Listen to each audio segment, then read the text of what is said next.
every day being the manifestation of the power of Paramatma, the sunrise and the sunset, the light and darkness, the beautiful sky with the orange color in the morning and then evening again orange color, the glow of the sun, the sweetness of the fragrances of the flowers, and the coolness of the air which we experience. Everything is attributed to the power of Paramatma only. It is not at all in the hands of the human being to even imagine imitating the Leelas of Paramatma. One can only be a spectator of this glory, a beautiful, happy, blissful spectator. And when we view this glory of Paramatma, we get many thoughts. One of those thoughts is, what is the relationship between me and Paramatma? What is the relationship between me and Paramatma? Just like a father and son, or a mother and son, father and daughter, mother and daughter, mother and child, or is there any other relationship? When we think about these things, then we find when we are deeply engrossed in the meditation upon Paramatma, all these relationships, they simply sit aside. And we find that we are one with Paramatma in a very divine relationship. Which is only for the sake of convenience we compare it to mother and son or mother and child, but it is all beyond all those things is the relationship. So keeping that relationship in our mind, we continue with our Srimad Bhagavad Mahapuranam. We are on page 6. We have completed the chanting of the verses. 34th verse we have completed. This is the end of the chapter, end of the discourse 2. Sattva, Rajas and Tamas are the three attributes or modes of Prakriti, primordial matter. Assuming these for the preservation, creation and destruction of this universe, the one Supreme Person severally bears the names of Hari, Virinchi and Hara, Shiva. Undhe Paramatma, Obbre Paramatma, ಈ ಪ್ರಪಂಚದ ಸೂರ್ಯೋದಯಕ್ಕೆ ಕಾರಣ, ಸೂರ್ಯ ಅಸ್ತಮನಕ್ಕೆ ಕಾರಣ, ಬೆಳಗಿನ ಕೆಂಬಣ್ಣಕ್ಕೆ ಕಾರಣ, ಸಾಯಂಕಾಲದ ಕೆಂಬಣ್ಣಕ್ಕೆ ಕಾರಣ, ಗಾಳಿಗೆ ಕಾರಣ, ಎಲ್ಲದಕ್ಕೂ ಕಾರಣ ಯಾರು? ಪರಮಾತ್ಮ. ಆ ಪರಮಾತ್ಮ ಸತ್ವ, ರಜಸ್ಸು ಮತ್ತು ತಮಸ್ಸು ಎಂಬ ಮೂರು ಗುಣಗಳನ್ನು ಹೊಂದಿ, ದಿಸ್ ಪರಮಾತ್ಮ Sattva, Rajas and Tamas, assuming these three roles, these three particular attributes. When we say what is this attribute, the word attribute in English means a qualification. Attribute means a qualification. So, Sattva, Rajas and Tamas, if you take these three gunas, for preservation, creation and destruction of this universe. So when creation is there is a tendency of activity. Sattva, Rajas ಮತ್ತು ತಮಸ್ ಎಂಬ ಮೂರು ಗುಣಗಳ ಲಕ್ಷಣ ಏನಪ್ಪ ಅಂದರೆ, ಇವು ಮೂರುಗಳು ವಿಶೇಷಣಗಳು. ಏನಿವು? ವಿಶೇಷಣಗಳು. ವಿಶೇಷಣ ಅಂದರೆ ಒಂದು ಪದಾರ್ಥದ ಗುಣ. ಯಾವುದೇ ಪದಾರ್ಥ ತಗೊಳ್ಳಿ, ಅದರ ಗುಣವನ್ನು ನಾವು ವಿಶೇಷಣ ಅಂತ ಹೇಳ್ತೀವಿ. ಸೊ ಸತ್ವಗುಣ, ರಜೋಗುಣ, ತಮೋಗುಣ ಎಂಬ ಮೂರು ಗುಣಗಳಿವೆ. When we wake up in the morning, we wake up with tamoguna only. When we wake up, ಬೆಳಿಗ್ಗೆ ಎದ್ದೇಳಬೇಕಾದ್ರೆ ಇನ್ನೂ ಭಾರ ಇರುತ್ತೆ ಶರೀರದಲ್ಲಿ, ನಿದ್ದೆ ಮಾಡಿರ್ತೀವಿ, ನಿದ್ದೆ ಸಮಯದಲ್ಲಿ ಭಾರವಾಗಿರುತ್ತೆ ಶರೀರ. The body would have become heavy during the sleep, to completely given up to gravity. Suppose while we are sleeping, somebody takes out the cot, we will fall down dumb. ಯಾರಾದರೂ ಮನುಷ್ಯನ ತೆಗೆದುಬಿಟ್ರೆ ನಾವು ಮಲಗಿರ್ಬೇಕಾದ್ರೆ ನಾವು ಕೆಳಗೆ ಬಿದ್ದು ಬಿಡ್ತೀವಿ. ಆದರೆ ಇವಾಗ ಬೀಳಿದ ತಕ್ಷಣ ಜಿಗಿದು ಬಿಡ್ತೀವಿ. If it is pulled when we are in the waking state, we will try to jump away. But during the sleep, what happens? You just fall down. That's called a tamoguna. So from the tamoguna, early morning, just at the time of waking, we are still in the tamoguna. Then we come to there is a transition of sattva guna where there is no activity but there is waking state, and then there is activity. From tamoguna of total dormant state, then there is a waking state and there is a transition between actually starting any activity. So before we begin the activity, we are in the sattva guna. That is why the Brahma Muhurta is said to be very beautiful Muhurta. There is a transition between the end of the tamo guna, beginning of the sattva guna. If you don't do anything and just silently keep sitting, then we are in the sattva guna mode. But if we immediately do activity, we come to the rajo guna mode, passion mode. We start activity. So ಪರಮಾತ್ಮ ಎಂಬವರು ಬೆಳಿಗ್ಗೆ ನಾವು ಎದ್ದ ತಕ್ಷಣವೇ ನಮಗೆ ಭಾರವಾಗಿರುತ್ತೆ ಶರೀರ, ಆದರೆ ಎದ್ದ ಹಾಗೆ ನಾವು ಸ್ವಲ್ಪ ಹೊತ್ತು ಎಚ್ಚರಿಕೆ ಆಗಿ ಕೂತ್ಕೊಂಡ್ಬಿಟ್ರೆ ಸತ್ವ ಗುಣದಲ್ಲಿರ್ತೇವೆ, ಸಮಾಧಾನವಾಗಿರುತ್ತೆ ಮನಸ್ಸು. ಅದಾದ ನಂತರ ಎದ್ದು ಕಾರ್ಯಕಲಾಪಗಳನ್ನು ಮಾಡಿದವ ರಜೋಗುಣದಲ್ಲಿರ್ತೇವೆ, ನಾವು ರಜೋಗುಣದಲ್ಲಿರ್ತೇವೆ. ಸೊ ಪರಮಾತ್ಮ 3 ಗುಣಗಳನ್ನು ಹೊಂದಿ ಸ್ಥಿತಿ, ಸೃಷ್ಟಿ ಮತ್ತು ಲಯ ಎಂಬ 3 ಕಾರ್ಯಗಳನ್ನು ಮಾಡ್ತಾರೆ. ಸ್ಥಿತಿ ಎಂಬುದು ಸತ್ವಗುಣ, ಸೃಷ್ಟಿ ಎಂಬುದು ರಜೋಗುಣ, ಸಂಹಾರವೆಂಬುದು ತಮೋಗುಣ. ಸ್ಥಿತಿ ಇಸ್ ಸತ್ವಗುಣ, ಸೃಷ್ಟಿ is rajoguna, and samhara is tamoguna. So these are the 3 gunas Paramatma adorns. And he is called by 3 different names. ಸ್ಥಿತಿಯನ್ನು ಮಾಡಬೇಕಾದ್ರೆ, ಪಾಲನೆಯ ಕೆಲಸವನ್ನು ಮಾಡಬೇಕಾದ್ರೆ ಅವರಿಗೆ ನಾರಾಯಣ ಅಥವಾ ವಿಷ್ಣು ಅಂತ ಹೆಸರು. ಸೃಷ್ಟಿಯನ್ನು ಮಾಡಬೇಕಾದ್ರೆ ಪರಮಾತ್ಮನಿಗೆ ಏನು ಹೆಸರು? ಬ್ರಹ್ಮ ಅಂತ ಹೆಸರು. ಸಂಹಾರವನ್ನು ಮಾಡಬೇಕಾದ್ರೆ ರುದ್ರ ಅಥವಾ ಶಿವ ಅಂತ ಹೆಸರು. So when is doing preservation is Narayana or Vishnu. When the creation activity is going on, it's Brahma, and when there is dissolution is going on, then it is Rudra or Shiva. Yet the supreme good of men flows from Sri Hari alone, whose body consists of pure sattva. ಆದ್ದರಿಂದ ಮನುಷ್ಯನಲ್ಲಿರುವ ಒಳ್ಳೆಯ ಗುಣಗಳು ಇವೆಲ್ಲ ಎಲ್ಲಿಂದ ಬರುತ್ತೆ? ಸತ್ವ ಗುಣದಿಂದ ಬರುತ್ತೆ. ಮನುಷ್ಯನಲ್ಲಿರುವ ಒಳ್ಳೆಯ ಗುಣ ಎಲ್ಲಿಂದ ಬರುತ್ತೆ? ಸತ್ವ ಗುಣದಿಂದ ಬರುತ್ತೆ. ಅದು ಯಾರ ಗುಣ? ಅದು ಭಗವಂತನಾದ ನಾರಾಯಣನ ಗುಣ. ಸತ್ವಗುಣ ಎಲ್ಲಿಂದ ಬರುತ್ತೆ? ಪರಮೇಶ್ವರನಾದ ನಾರಾಯಣನಿಂದ ಬರುತ್ತೆ. So the good qualities come from sattva guna, which is the quality of Narayana. Supreme good comes from Narayana. Just as smoke is higher, more active than wood, just as smoke is higher, more active than wood, which is an earthly substance and hence inert and dull, and higher than smoke is fire, which is associated with many sacrificial or offering acts recommended in the 3 Vedas. Even so, Rajas, the principle of motion or activity, is superior to Tamas, darkness or inertia, and even higher than Rajas is Sattva, the principle of light and knowledge, with the help of which one is able to realize God. So the qualities of these 3 gunas: smoke, fire, smoke is there, and then fire is there, and the wood is there. ಕಟ್ಟಿಗೆ ಇದೆ, ಸೌದೆ ಇದೆ. ಸೌದೆನ ಹಚ್ಚಿದಾಗ ಏನು ಬರುತ್ತೆ? ಬೆಂಕಿ ಇದೆ, ಆಮೇಲೆ ಹೊಗೆನೂ ಇದೆ. ಕಟ್ಟಿಗೆ ಬಂದ್ಬಿಟ್ಟು ಭೂಮಿ ತತ್ವ, ಕಟ್ಟಿಗೆ ಬಂದು ಭೂಮಿ ತತ್ವ. The wood, fire wood are the fuel is like tamoguna. Then we have the smoke which is active and going, which is rajoguna. Then we have the fire which is light, which is sattva-guna. Very similarly, we have the 3 gunas here also. The darkness is tamas. And then rajas, which is the principle of activity, that is rajas. And then light is sattva. Knowledge is sattva. Activity is rajas. And tamas is inertia or darkness. ತಮೋಗುಣವಂತ ಹೇಳಿದ್ರೆ ಕತ್ತಲು. ತಮೋಗುಣ ಅಂದರೆ ಕತ್ತಲು ಇದ್ದಾಗೆ. ರಜೋಗುಣ ಅಂದರೆ ಕಾರ್ಯಕಲಾಪಗಳು. ನಾನು active ಆಗಿ ಬಹಳ ಚಟುವಟಿಕೆ ಮಾಡ್ತಾನೇ ಇರ್ತಾನೆ, ಅವನು ರಜೋಗುಣದಿಂದ ತುಂಬಿದ್ದಾನೆ. ಯಾವಾಗಲೂ ತುಂಬ ಚೆನ್ನಾಗಿ ನಿದ್ದೆ ಮಾಡೋನು ಅವನು ತಮೋಗುಣದಿಂದ ತುಂಬಿದ್ದಾನೆ. ಓದಬೇಕು ಅನ್ನೋ ಆಸೆ ಇರೋನು ಯಾವ ಗುಣದಿಂದ ತುಂಬಿದ್ದಾನೆ?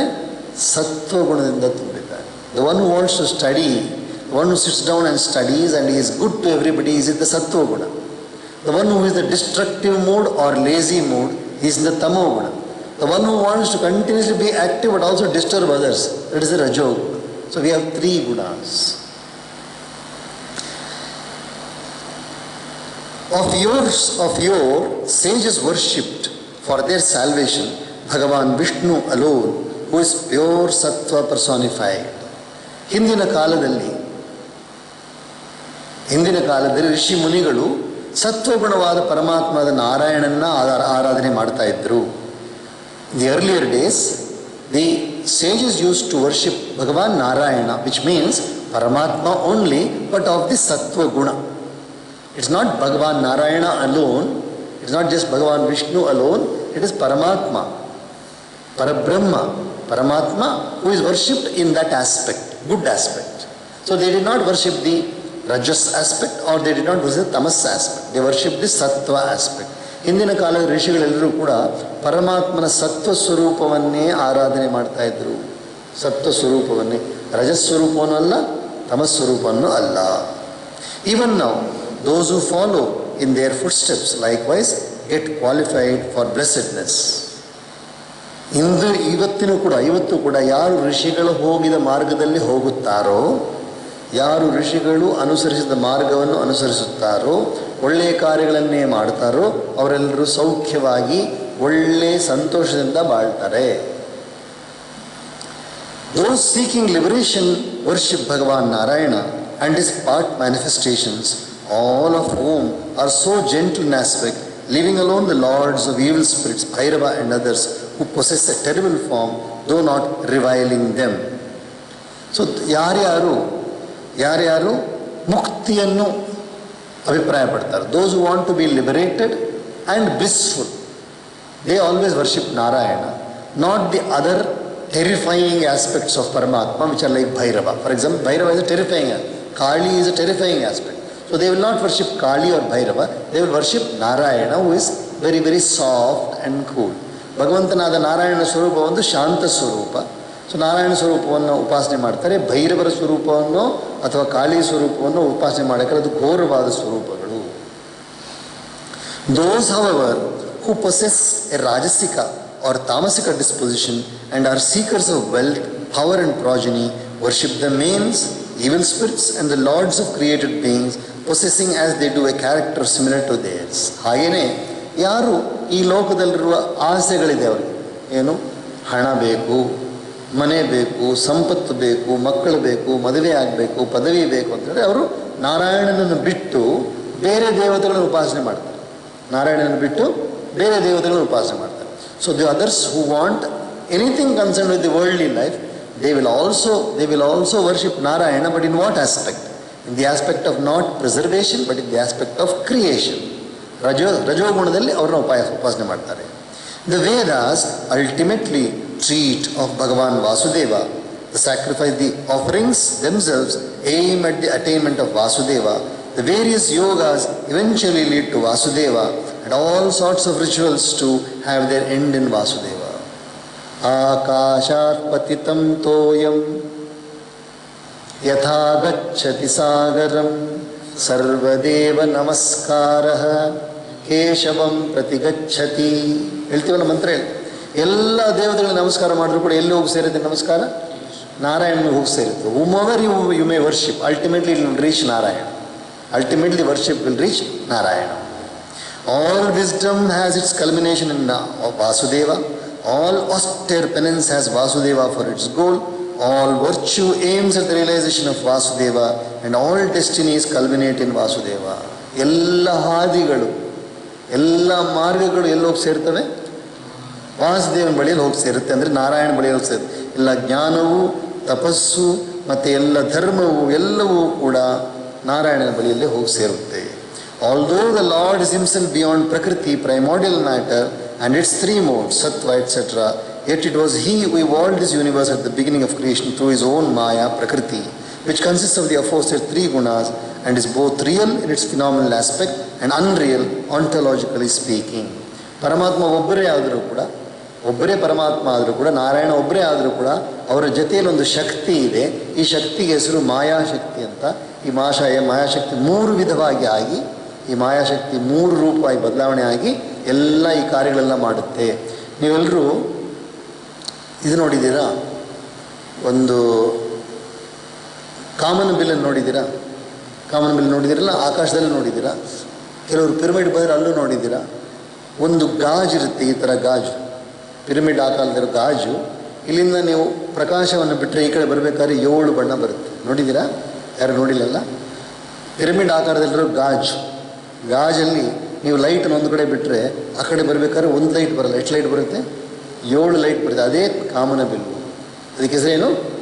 ಅದು ಒಂದೇ ಬೆಳಕ್ಕೆ ನೀರಿನ ಮೇಲೆ ಬಿದ್ದಾಗ ಕಾಮನ ಬಿಲ್ಲಾಗಿ ಬರುತ್ತೆ. It's only one single light. When it passes through the prism, it becomes a spectrum of 7 colors. It becomes a spectrum of 7 colors. Only single light. That single light only, when it is passed through a prism, which is a glass triangular prism, then it passes through the prism and then comes out as 7 colors. It's a single light. Same way, Paramatma is one only. But he adorns the Maya Shakti in the form of 3 gunas, and it takes different forms. Just as fire, though really one, appears, having entered into these 3 gunas that have been evolved by the aforesaid Maya, he appears as possessed of these gunas, though essentially is consciousness personified. So ಕೆಲವೊಮ್ಮೆ ಪರಮಾತ್ಮನೇ ಬ್ರಹ್ಮನಾಗಿ ಬಂದಾಗ he appears to be adorning the ರಜೋ ಗುಣ. ವಿಷ್ಣುವಾಗಿ ಬಂದಾಗ ಹೆಂಗನ್ನಿಸ್ತಾರೆ? ಸತ್ವಗುಣ ಅನ್ನಿಸ್ತಾರೆ. ರುದ್ರರಾಗಿ ಬಂದಾಗ ತಮೋ ಗುಣವನ್ನು ಅನುಸರಿಸ್ತಾರೆ ಇರ್ತಾರೆ. ಒಂದೇ ಪರಮಾತ್ಮನೇ 3 ರೂಪವನ್ನು ತಗೊಂಡು ಬರ್ತಾ ಇರೋದು. Just as fire, though really one, appears as many when holding in the different logs of wood that manifest it, so does God, the soul of the universe, though essentially one, appear as many when manifested in different beings. ಒಂದೇ ಬೆಂಕಿನೇ 4 ಕಟ್ಟಿಗೆನಲ್ಲಿದ್ದರೆ ಎಷ್ಟು ಬೆಂಕಿ ಇದೆ ಇವಾಗ? 4 ಕಟ್ಟಿಗೆ ನೋಡಿದಿರಲ್ಲ? ಈ ಕಟ್ಟಿಗೆ 4 ಕಟ್ಟಿಗೆ ಉರಿತಾ ಇರ್ಬೇಕಾದ್ರೆ ಎಷ್ಟು ಬೆಂಕಿ ಇದೆ? 4 ಬೆಂಕಿ ಥರ ಕಾಣಿಸೋದಲ್ಲ, ಆದರೆ ಎಷ್ಟು ಬೆಂಕಿ ಇದೆ ನಿಜವಾಗಿಯೂ? ಇರೋದು ಒಂದೇ ಬೆಂಕಿನೇ. 4 firewoods are burning, 4 logs are burning, and it appears like 4 different fires. But how many fires are there? There's only one fire wherever it is. Similarly, ಪರಮಾತ್ಮ ಎಲ್ಲ ದೇಹಗಳಲ್ಲಿಯೂ ನಿವಾಸ ಮಾಡ್ತಾ ಬೇರೆ ಬೇರೆ ಬೇರೆ ಬೇರೆ ಥರ ಕಾಣಿಸ್ತಾರೆ. ಪ್ರದೀಪ ಬೇರೆ, ವಂಶಿ ಬೇರೆ, ಚಂದು ಬೇರೆ, ಪ್ರಭು ಬೇರೆ ಅಂತ ಕಾಣಿಸ್ತಾರೆ. ಆದರೆ ಇರೋದು ಯಾರು ಒಳಗಡೆ? ಪರಮಾತ್ಮ ಒಬ್ಬರೇ ಇರೋದು. ಎಲ್ಲರೆಲ್ಲಿರೋದು ಯಾರು? ಪರಮಾತ್ಮ ಒಬ್ಬರೇ. So in everybody, human beings, he looks different, but he is only one Paramatma.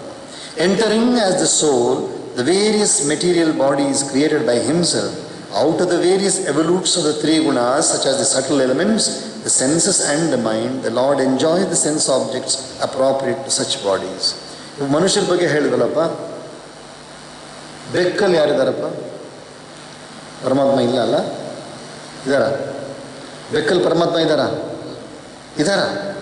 ಬೆಕ್ಕಲ್ಲಿಯೂ ಪರಮಾತ್ಮ. ನಾಯಿಯಲ್ಲಿ, ಕತ್ತೆಯಲ್ಲಿ, ಕೋತಿಯಲ್ಲಿ, ಎಲ್ಲದರಲ್ಲೂ ಪರಮಾತ್ಮ.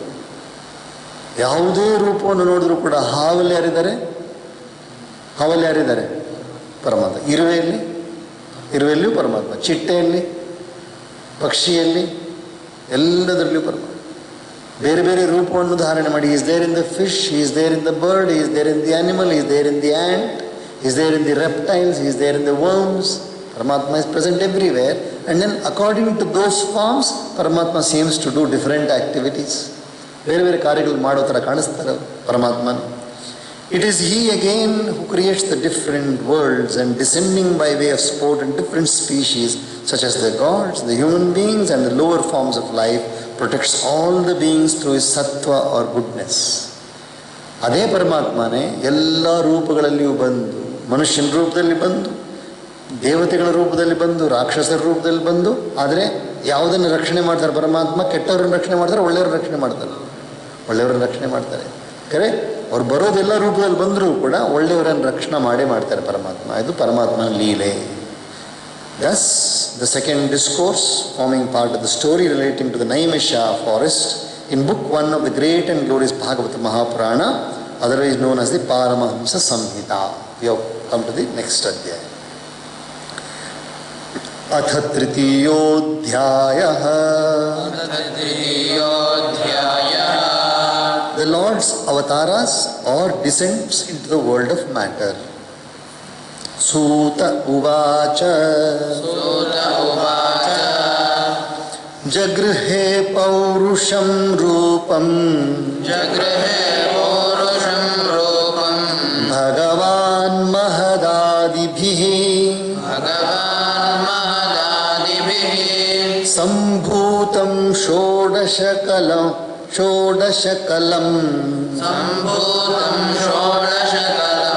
आदौ लोकसिसृक्षया यस्यांभसि शयानस्य योगनिद्रां वितन्वतः नाभिहृदाम्बुजादासीद् ब्रह्मा विश्वसृजाम्पतिः यस्यावयवसंस्थानैः कल्पितो लोकविस्तरः तद्वै भगवतो रूपम् विशुद्धं सत्त्वमूर्जितं पश्यन्त्यदोरूपमदभ्रचक्षुषा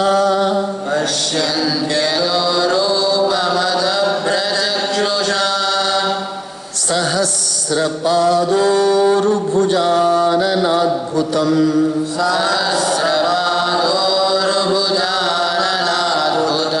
सहस्रमूर्ध श्रवणाक्षिनासिकम्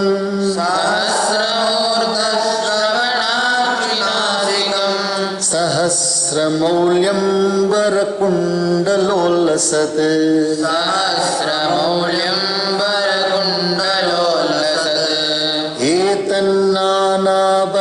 एतन्नानावताराणाम् निधानं बीजमव्ययम् यस्यां शांशेन सृज्यन्ते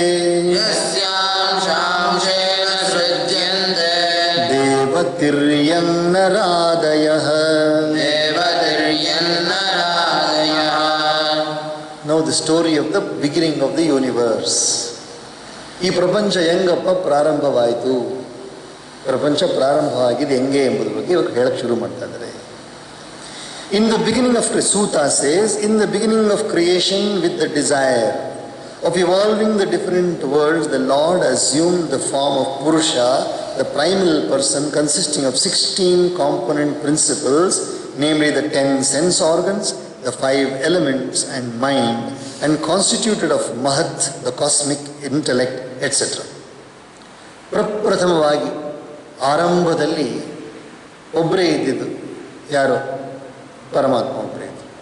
ಆ ಪರಮಾತ್ಮ ಬಂದ್ಬಿಟ್ಟು ಈ ಲೋಕವನ್ನು ಸೃಷ್ಟಿ ಮಾಡಬೇಕು ಎಂಬ ಉದ್ದೇಶದಿಂದ 16 ಕಲೆಗಳೊಡನೆ ಒಂದು ದೊಡ್ಡ ಮಹಾಪುರುಷರಾಗಿ ಹುಟ್ಟಿದ್ರಂತೆ ಅವರು. ಅವರಾಗೆ in the beginning of the creation, Paramatma, one, the primordial person, with the desire of becoming many. I am one, I would like to be many. He became the primal Purusha, the first person.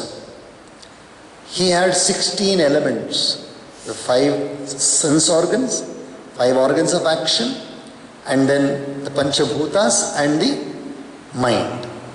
So with these 16 elements, Paramatma became a Purusha, that is one form.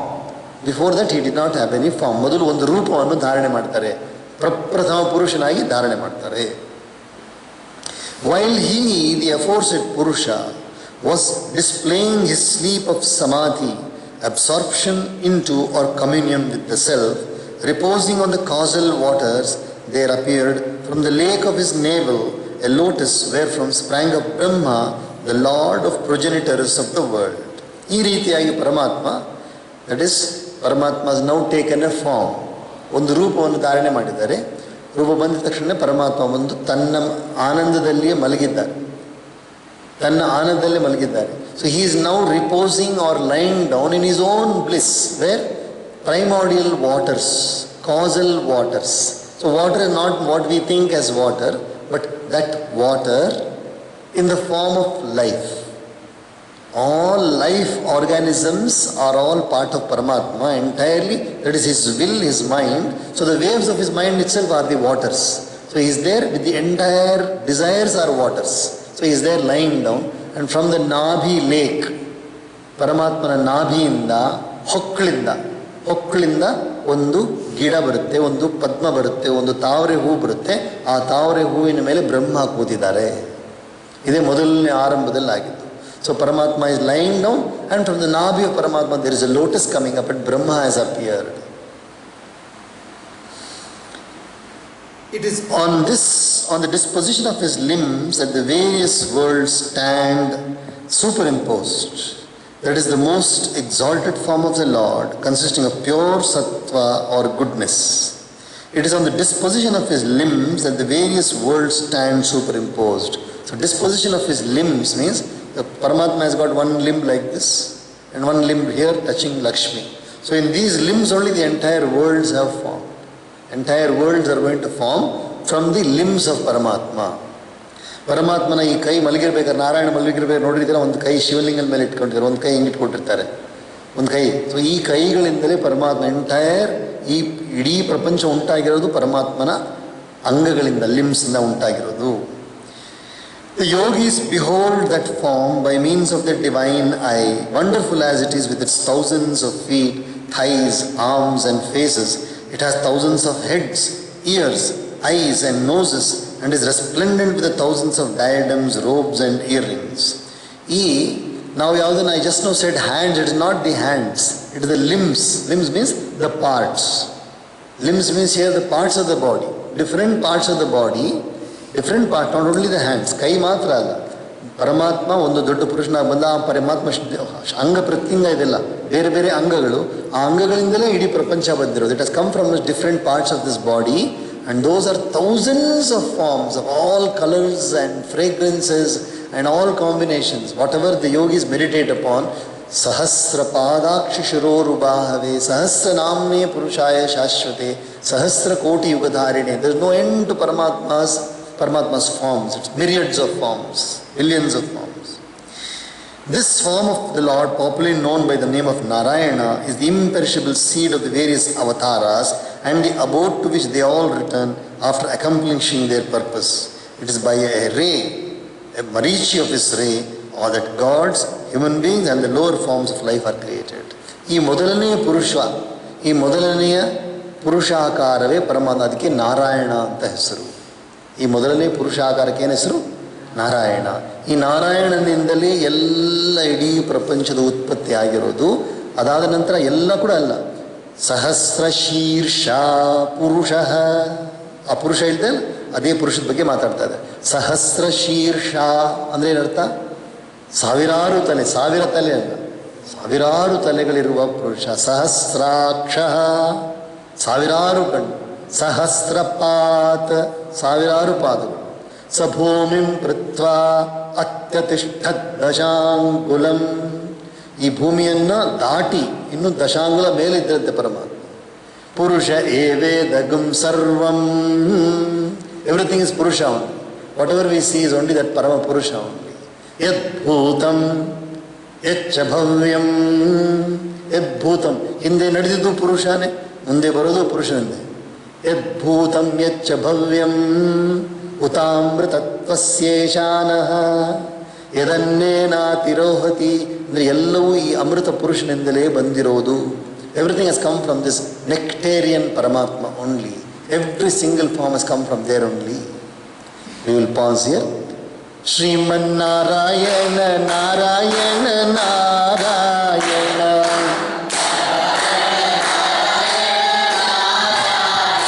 ಭಜಮನ್ನಾರಾಯಣ Narayana Narayana,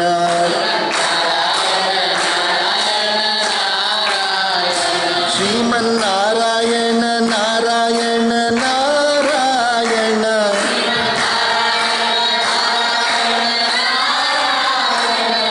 ಭಜಮನ್ನಾರಾಯಣ ನಾರಾಯಣ ನಾರಾಯಣ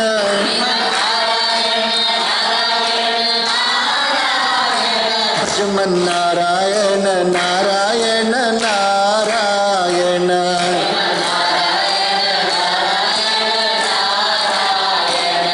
ಭಜಮನ್ನಾರಾಯಣ ನಾರಾಯಣ ನಾರಾಯಣ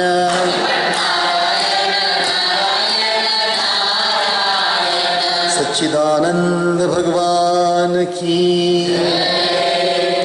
ओम सहनावतु सहनौ भुनक्तु सह वीर्यं करवावहै तेजस्विनावधीतमस्तु मा विद्विषावहै ओम शांति शांति शांतिः सर्वे भवन्तु सुखिनः सर्वे सन्तु निरामयाः सर्वे भद्राणि पश्यन्तु मा कश्चित् दुःखभाग् भवेत् ॐ शान्ति शान्ति शान्तिः